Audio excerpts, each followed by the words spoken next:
माता की हम सब सौभाग्यशाली हैं कि सोमेश्वर नाथ की इस पावन धरती पर राष्ट्र के लिए समर्पित एक जीवन, विलक्षण व्यक्तित्व जोगी हमारे बीच उपस्थित हैं। आदरणीय जोगी जी का जीवन राष्ट्र की सेवा में भारत माता को परम वैभव की चोटी पर पहुंचाने के लिए बाल्यकाल से ही अपना जीवन राष्ट्र के लिए समर्पित किया है। मैं चाहूंगा कि हमारे इस क्षेत्र के विधायक सुनील जी और पूर्व के विधायक और लोजपा के प्रदेश अध्यक्ष दोनों मेमेंटो भेंट करेंगे और साल भेंट करेंगे। दोनों एक साथ साल भी संदन जी बैठ जाइए। दोनों और साल भी भेंट करेंगे राजू तिवारी। अब कृष्णनंदन पासवान जी हमारे मंत्री हैं। हमारे महेश्वर सिंह जी विधान पार्षद सदस्य, पवन जायसवाल जी हमारे माननीय विधायक तिवारी जी बैठ जाएंगे। राजेंद्र गुप्ता जी हमारे पूर्व जिला अध्यक्ष, पटेल जी जदयू के हमारे पूर्व अध्यक्ष। हम सब निश्चित रूप से बहुत बेचैन थे, आपका यहाँ आना था, लेकिन हेलीकॉप्टर को जो कनेक्ट किया पहले सुगौली की सभा में चले गए। आप सब 12 बजे से यहाँ हैं। मैं आप सबसे माफी मांगते हुए आदरणीय जोगी जी को आमंत्रित करता हूं कि आप आइए और यहाँ की जनता का मार्गदर्शन करिए। भारत माता की।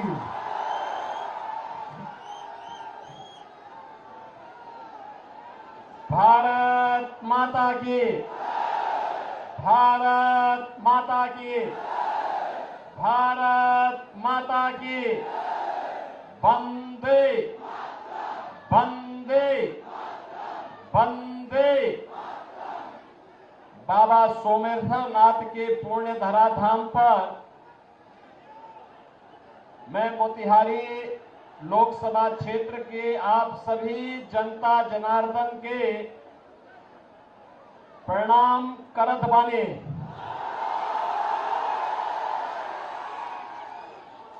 सदा नीरा नारायणी का आशीर्वाद आज सब पर बनल रहे। सत्याग्रह के संघर्ष भूमि माननीय प्रधानमंत्री श्री नरेंद्र मोदी के स्वच्छाग्रह के अभियान भूमि के नमन बा। जननायक भारत रत्न कर्पूरी ठाकुर को विनम्र श्रद्धांजलि। मंच पर उपस्थित भारतीय जनता पार्टी के लोकप्रिय सांसद और फिर से लोकसभा क्षेत्र के प्रत्याशी पूर्व केंद्रीय मंत्री राष्ट्रीय उपाध्यक्ष श्री राधा मोहन सिंह जी, बिहार सरकार के मंत्री श्री कृष्ण नंदन पासवान जी, माननीय विधायकगण श्री सुनील मणि तिवारी जी, पवन जायसवाल जी, लोजपा के अध्यक्ष श्री राजू तिवारी जी, विधान पार्षद श्री महेश्वर सिंह जी, विधायक श्रीमती शालिनी मिश्रा जी, भाजपा के नेता श्री शंभू शाह जी, राजेंद्र गुप्ता जी, रतन पटेल जी, अनिल राय जी और भारी संख्या में उपस्थित लोकसभा क्षेत्र मोतिहारी के मेरे सभी उपस्थित बहनों और भाइयों, बाबा सोमेश्वर नाथ की इस पावन धरा को नमन करते हुए मैं आप सबका हृदय से अभिनंदन करता हूं, स्वागत करता हूं। और मुझे बताया गया कि आप लोग 12 बजे से यहां आए हैं। बहनों और भाइयों, पिछले 5 घंटे से इंतजार करते करते और आपके अंदर जो उत्साह है, इस उत्साह को सचमुच मैं अभिनंदन करता हूं। इसके लिए मैं आपका हृदय से आभार व्यक्त करता हूं और इसके लिए मैं राधा मोहन बाबू को कहूंगा कि चुनाव के बाद इन लोगों को अयोध्या धाम का दर्शन जरूर कराना। मैं इनका स्वागत करूंगा। बहनों और भाइयों, बिहार की धरती तो हमारे लिए माता जानकी के मायके के नाते ननिहाल जैसा है और इसीलिए उत्तर प्रदेश और बिहार उसी भाव के साथ, एक आत्मीय संबंधों के साथ हजारों वर्षों के से जुड़ा हुआ है। मुझे जब भी बिहार आना होता है मुझे बहुत अच्छा लगता है, आत्मा अभिभूत होती है और आपके उत्साह को देख करके मुझे और भी आनंद की अनुभूति होती है। आज जब लोकसभा का चुनाव चल रहा है, छठे चरण का आज अंतिम चुनाव प्रचार का दिन है। आज सुबह सुबह मुझे पहले पुरी जाना पड़ा, वहां से फिर एक और लोकसभा सीट पर जाने के बाद मैं यहां आ रहा था, हेलीकॉप्टर दूसरी सीट पर चला गया, लेकिन दोनों स्थानों पर मुझे प्रचार करने के जाना था। अभी आपके बीच में आया हूं, लेकिन मैं आपसे कह सकता हूं कि 5 चरणों के चुनाव देश के अंदर हुए हैं। अब तक मुझे 12 राज्यों में जाने का अवसर प्राप्त हुआ है और बहनों और भाइयों, मैं कह सकता हूं कि मोदी जी के समर्थन में पूरे देश के अंदर एक लहर अब मोदी सुनामी के रूप में बदल चुकी है। चारों ओर एक ही नारा गूंज रहा है, हर ओर एक ही स्वर है, हर एक नागरिक के मन में एक ही संकल्प है और वह स्वर और संकल्प है, वह नारा है कि फिर एक बार और अब की बार 400 पार। तो ये आरजेडी और कांग्रेस के लोगों को चक्कर आने लगता है 400 पार का नारा सुन करके, क्योंकि दोनों मिलकर के भी 400 सीटों पे चुनाव नहीं लड़े और ये लोग कहते हैं कि 400 पार कैसे होगा। तो जनता जनार्दन कहती है, जनता जनार्दन एक ही बात कहती है कि राम भक्त ही राज करेगा दिल्ली के सिंहासन पर। और मोदी जी परम राम भक्त जो है, इसलिए मोदी जी फिर से प्रधानमंत्री बनेंगे। ये कहते कैसे? तो जनता जनार्दन की ओर से आवाज आती है कि जो राम को लाए हैं,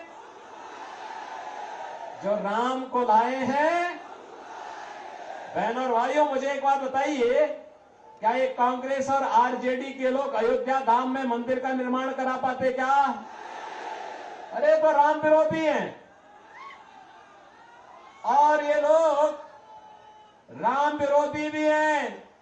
इनके कारनामे भारत विरोधी भी इनको ठहराता है, इनके कारनामे गरीब विरोधी भी इनको ठहराता है। इनके कारनामे ऐसे हैं कि यह देश की जनता जनार्दन के भी विरोधी हैं, बेटी और व्यापारी के भी विरोधी हैं। बहनों और भाइयों, आज जब मोदी जी के नेतृत्व में भारत की कायाकल्प हुई है, पूरा भारत एक नए भारत के रूप में दिख रहा है।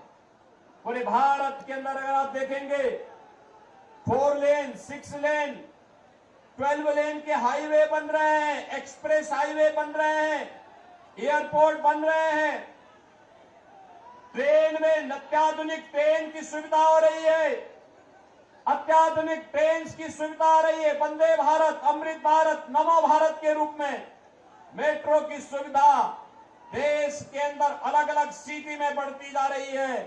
कहीं आईआईटी, कहीं आईआईएम, कहीं एम्स, कहीं पे 1 डिस्ट्रिक्ट 1 मेडिकल कॉलेज, कहीं पे ट्रिपल आईटी, कहीं पे एनआईटी, कहीं पे कृषि विश्वविद्यालय, और केंद्र में रह करके राधा मोहन बाबू ने तो यहाँ पे कृषि की आधुनिक तकनीक का एक केंद्र ही इस क्षेत्र को बनाने का काम किया है।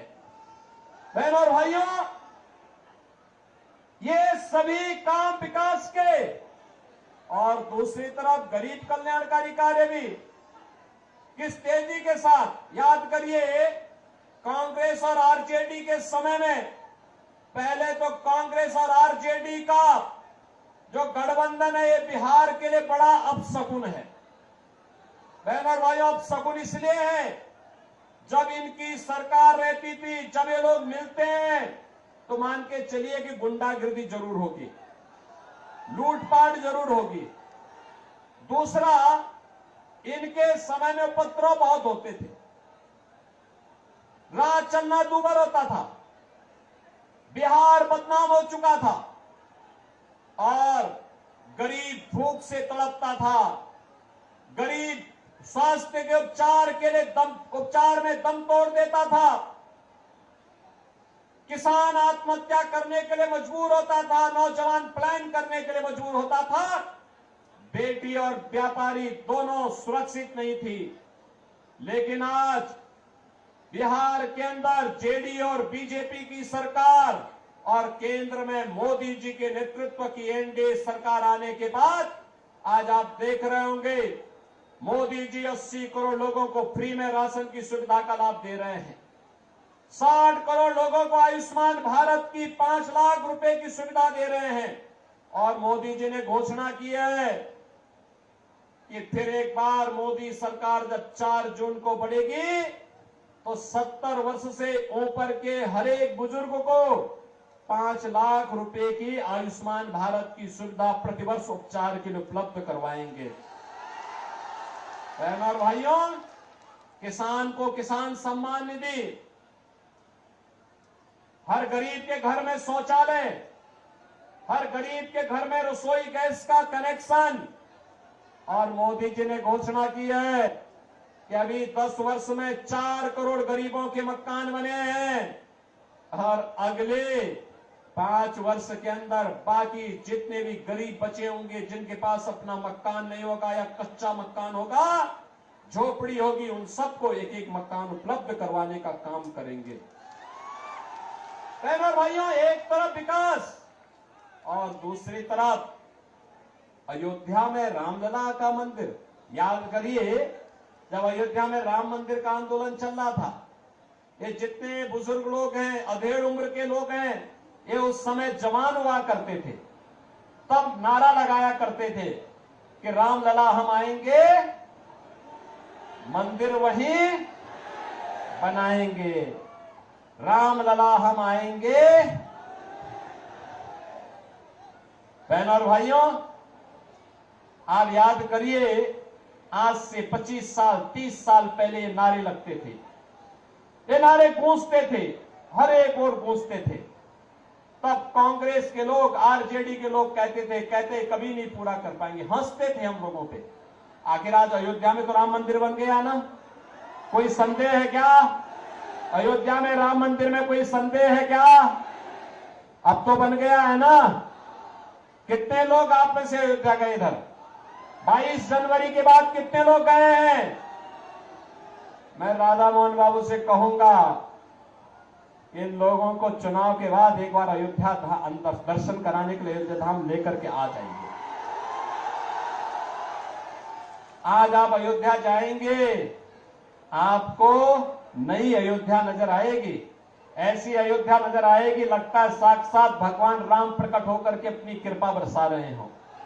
और बहनों और भाइयों, ये तब संभव हो पाया है जब भारतीय जनता पार्टी की सरकार मोदी जी के नेतृत्व में काम कर रही है। और इसीलिए बहनों और भाइयों, विरासत का भी सम्मान है और विकास के कार्य भी है, गरीब कल्याण भी है। तो साथ साथ अब तो पहले कांग्रेस और आरजेडी की सरकार के समय आतंकी वारदात होती थी, बड़ी बड़ी घटनाएं घटित होती थी, और आतंकवाद के मुद्दे को लेकर के जब हम लोग संसद में इस मुद्दे को उठाते थे तो उस समय लोग क्या बोलते थे? कहते थे आतंकवादी तो सीमा पार के हैं। और आज मोदी जी के नेतृत्व में आतंकवाद का सफाया हो गया है। आज अगर जोर से पटाखा फट जाए ना तो पाकिस्तान सबसे पहले सफाई देता है, कहता साहब मेरा हाथ नहीं है, क्योंकि उसे मालूम है ये नया भारत है, छेड़ेगा नहीं, लेकिन कोई छेड़ेगा तो फिर छोड़ेगा भी। इसीलिए आज पाकिस्तान अपने को बचाव की मुद्रा में रखता है, लेकिन ये कांग्रेस और आरजेडी के लोग हैं, ये मानने वाले नहीं हैं। कह रहे हैं पाकिस्तान के खिलाफ मत बोलो, उसके खिलाफ, उसके पास एटम बम है। हमने कहा पाकिस्तान से बड़ा एटम बम हमारे पास है, चिंता मत करो। अरे कंगाल पाकिस्तान क्या भारत को धमकी देगा? भारत 80 करोड़ लोगों को फ्री में राशन दे रहा है और पाकिस्तान में कुल 23 करोड़ की आबादी भूखों मर रही है। और मैं तो कहूंगा जो पाकिस्तान का राग अलापते हैं वे कृपया पाकिस्तान चले जाएं, भारत पे बोझा मत बने। जाएं वहां पे, भीख मांगना पड़ेगा, कोई भीख भी नहीं देगा वहां पे। बहनों और भाइयों, मैं आज आपके पास केवल 2 मुद्दों पर चर्चा करने के लिए आया हूं। एक और मोदी जी के नेतृत्व में आत्मनिर्भर और विकसित भारत की बात हो रही है, और दूसरी तरफ कांग्रेस और आरजेडी की जो सरकार, जो लोग गठबंधन के लोग, इनका जो गठबंधन है, इंडी गठबंधन, इनके लोग सरकार बनाने के लिए भी जनता के बीच में अपने मैनिफेस्टो को लेकर के आए हैं। अगर आप उनके मैनिफेस्टो को देखेंगे आपको लगेगा कि मैनिफेस्टो मुस्लिम लीग की कारस्तानी लगती है। लगता ही नहीं कि कांग्रेस जैसे देश के सबसे पुराने राजनीतिक दल का यह मैनिफेस्टो होगा। बहनों और भाइयों, वे क्या कहते हैं? लालू जी ने तो कह ही दिया। क्या कह दिया? उन्होंने कहा बहनों और भाइयों कि ओबीसी का सभी आरक्षण मुसलमानों को दे देंगे। क्या आप इसको स्वीकार करेंगे? क्या इसको स्वीकार करेंगे क्या? और कांग्रेस का मैनिफेस्टो भी यही कहता है कि सत्ता में आएंगे, एससी, एसटी और ओबीसी का आरक्षण मुसलमानों को देंगे। और ये कांग्रेस पहले कर भी चुकी है। याद करिए, राधा मोहन बाबू तो सांसद थे उस समय केंद्र में, मैं भी सांसद था, और यूपीए की सरकार थी। बहनों और भाइयों, यूपीए की सरकार के समय इन्होंने 2 कमीशन गठित किए थे, एक जस्टिस रंगनाथ के नेतृत्व में और दूसरी कमीशन गठित की थी जस्टिस राजेंद्र सच्चर की अध्यक्षता में। एक ने कहा था कि ओबीसी का 6% आरक्षण मुसलमानों को दे देना चाहिए। भारतीय जनता पार्टी ने विरोध किया था, कहा था कि बाबा साहब भीमराव अंबेडकर ने कहा है कि आरक्षण धर्म के आधार पर नहीं हो सकता और मुसलमान आरक्षण पाने का अधिकारी नहीं है। और सच्चर कमेटी ने कहा था कि मुसलमानों की कुछ जातियों को अनुसूचित जाति में शामिल कर देंगे तो उसको भी आरक्षण मिल जाएगा। भारतीय जनता पार्टी ने विरोध किया था, कहा था कि ये प्रस्ताव ही दलित विरोधी है। बहनों और भाइयों, आज मैं आया हूं आपसे कहने के लिए, एक तरफ आपके आरक्षण पर सेंध लगाने की तैयारी आरजेडी और कांग्रेस कर चुकी है, लेकिन भारतीय जनता पार्टी इनके मंसूबों को पूरा नहीं होने देगी। और दूसरी तरफ इनका जो मैनिफेस्टो है वह कुछ अन्य खतरनाक बातें करता है। खतरनाक बात, एक कहते हैं हम विरासत टैक्स लगाएंगे। विरासत टैक्स का मतलब आप जानते हैं बहनों भाइयों? विरासत टैक्स का मतलब आपके पूर्वजों ने, आपके बाप दादों ने जो संपत्ति अर्जित की होगी, खेत लिया होगा, मकान लिया होगा, मकान बनाया होगा, बैंक में कुछ पैसा जमा किया होगा, कुछ जेवर लिया होगा, इसका ये लोग सर्वे करवाएंगे। और कांग्रेस और आरजेडी के लोग सर्वे करा करके फिर इसमें से आधा ले लेंगे। आप बताओ, आपके खून पसीना आपके बाप दादों का, आपके पूर्वजों का, और क्या आप इनमें इनको लूट मचाने की छूट देंगे क्या? और किस रूप में खतरनाक मनसा है?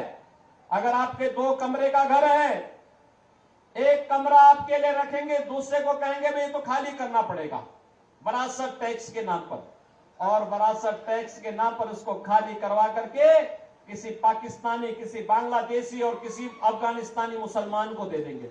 अरे क्या करने जा रहे हैं ये लोग?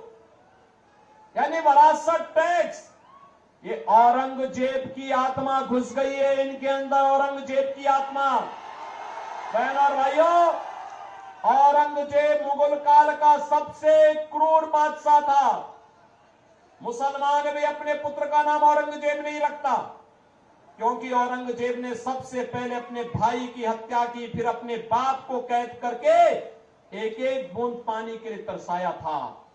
अगर औरंगजेब की कारस्तानी देखनी है तो पटना की खुदाबख्त लाइब्रेरी में जाकर के पढ़िए। वहां पर इसका बाप शाहजहां, जिसने आगरा का ताजमहल बनाया था, शाहजहां कहता है कि किसी को औरंगजेब जैसा पुत्र न पैदा हो, क्योंकि इसने मुझे जीते जी एक एक बूंद पानी के लिए तरसाया है। वो कहता है इससे अच्छा तो हिंदू है, अपने बड़े बुजुर्गों का सम्मान करता है और मरने के बाद उन्हें श्राद्ध और पितरों को तर्पण देकर के उनकी तृप्ति करता है। बहन और भाइयों, औरंगजेब ने हिंदुओं पर एक टैक्स लगाया था, उसका नाम था जजिया कर। क्या नाम था? जजिया कर। और जजिया कर क्या था? हिंदू या तो जजिया कर दे और नहीं तो मुसलमान बने। और आज कांग्रेस भी वरासत टैक्स, ये जजिया कर ही है इनका। क्या आप ये जजिया कर कांग्रेस और आरजेडी का लगाने देंगे क्या? लगाने देंगे क्या? तीसरा, इनके द्वारा कहा जा रहा है कि हम आएंगे तो पर्सनल लॉ लागू करेंगे। पर्सनल लॉ का मतलब जानते हैं आप? पर्सनल लॉ का मतलब तालिबानी शासन को फिर से लाना। बेटी स्कूल नहीं जा पाएगी, महिलाएं बाजार नहीं जा पाएंगी, बुर्के से बाहर नहीं निकल पाएंगे। कहां ले जाना चाहती है कांग्रेस और आरजेडी? बिहार को और देश को। और चौथी खतरनाक बात कहते हैं, अल्पसंख्यकों को खान पान की स्वतंत्रता देंगे। खान पान की स्वतंत्रता का मतलब उनकी रुचि का खान पान। अरे जो बहुसंख्यक खाता है वो अल्पसंख्यक भी खाता है, कोई भेद तो है नहीं। एक मुद्दे पे भेद होता है, जब कोई मुसलमान गौ कसी करता है, गौ हत्या करता है, हिंदू उग्र होकर के सामने आ जाता है, कहता है जन्म जन्म का नाता है, गाय हमारी माता है, कहता है ना। और ये कहते हैं कि हम उनको अब गौ कसी करने की छूट देंगे। क्या आप देंगे क्या कांग्रेस को वोट? अरे राम जन्मभूमि का मंदिर बना के जो पुण्य अर्जित किया है, वह कांग्रेस और आरजेडी को वोट देकर के पाप में मत बदलना। बहनों और भाइयों, मैं यही कहने के लिए आज आपके पास आया हूं। इसीलिए मैं आज आपके पास आया हूं कहने के लिए, राधा मोहन बाबू जैसा सीधा सरल, राधा मोहन बाबू जैसा सीधा सरल लेकिन आपकी जनता के लिए समर्पित व्यक्ति जिस भाव के साथ कार्य कर रहा है, वैसा राजनेता मिलना अत्यंत दुर्लभ है, दुर्लभ। और इसलिए बहनों और भाइयों, जनता की अदालत में हम लोग आए हैं आपसे कहने के लिए, एक ही बात कहने के लिए आए हैं कि हमें राम विरोधियों को भी नहीं आने देना है, हमें जजिया कर लगाने वालों को भी नहीं आने देना है, हमें वीआईपी कल्चर वालों को भी नहीं टिकने देना है। समझ लेना। अब मुझे बताओ, रोज रोज तो सौदेबाजी करते हैं, सौदेबाजी करते हैं, रोज पलटी मारेंगे, सौदेबाजी करेंगे, क्या आप इनको आने देंगे क्या? और फिर गौ कसी को प्रोत्साहित करने वालों को क्या आप आने देंगे क्या? मैं तो आपसे यही कहने के लिए आया हूं कि राधा मोहन बाबू तो लंबे समय से सांसद के रूप में यहां की जनता जनार्दन की सेवा करते हैं। मैं देखता हूं, अगर दिल्ली रहेंगे, शाम को ट्रेन में बैठेंगे, सुबह फिर दिन भर यहां की जनता की सेवा करके फिर शाम को यहां से गोरखपुर या पटना जाकर के वहां से प्लेन से फिर दिल्ली अगले दिन संसद की बैठक में भाग लेके फिर वापस अपने क्षेत्र में आते हैं, दिन भर सेवा करते हैं। बहनों और भाइयों, ऐसा जनप्रतिनिधि मिलना बहुत दुर्लभ होता है और इसीलिए आपसे मैं यही अपील करने के लिए आया हूं, राधा मोहन बाबू को चुनाव जिता के भेजेंगे। 400 पार में ये सीट भी होनी चाहिए, होगी ना? 400 पार तभी होगा जब राधा मोहन बाबू भारी बहुमत से विजयी बनकर जाएंगे। रिकॉर्ड वोट से रिकॉर्ड बनना चाहिए। बनाएंगे रिकॉर्ड, बनाएंगे, बनाएंगे। लेकिन इसके लिए आपको एक काम करना होगा, करेंगे? मोदी जी का संदेशा है, कल एक दिन का समय आपके पास होगा। आप में से इस संदेशे को घर घर कौन कितने लोग पहुंचाएंगे? थोड़ा हाथ खड़ा करके मुझे बताओ। उधर हेलीपैड की तरफ भी काफी बड़ी संख्या में लोग खड़े हैं, इधर भी खड़े हैं, सड़क की तरफ भी खड़े हैं। कितने लोग थे? दोनों हाथ ला के मुझे आश्वस्त करो। दोनों हाथ ला करके, दोनों हाथ ला करके खड़ो, हाथ खड़े करके मुझे बताओ पहले कितने लोग हैं जो मेरे संकल्प को घर घर पहुंचाएगा? आप पहुंचाने के लिए तैयार हैं? तो संकल्प होगा कि कल आप में से हर व्यक्ति को 15 घरों में जनसंपर्क करने के लिए जाना है और कमल खिलाने के लिए उनसे अपील करनी है। बोलेंगे ना? क्या बोलेंगे? नौजवानों के भविष्य के लिए, किसानों की खुशहाली के लिए, बेटी और व्यापारी की सुरक्षा के लिए, आत्मनिर्भर भारत बनाने के लिए और विकसित भारत की संकल्पना को पूरा करने के लिए हमें कमल खिलाना है। सबको बोलेंगे? बोलेंगे? और जनता को संकल्प दिलाना है, जो राम को लाए हैं, बोलेंगे ना? और परसों उन सभी लोगों को मतदान कराना है। कराएंगे? कराएंगे? मैं मतदान का प्रतिशत देखूंगा मोतिहारी में। सहमत है ना? सभी लोग सहमत हैं? तो फिर मेरे साथ बोलेंगे, भारत माता की, भारत माता की, भारत माता की जय श्री राम, जय जय श्री राम।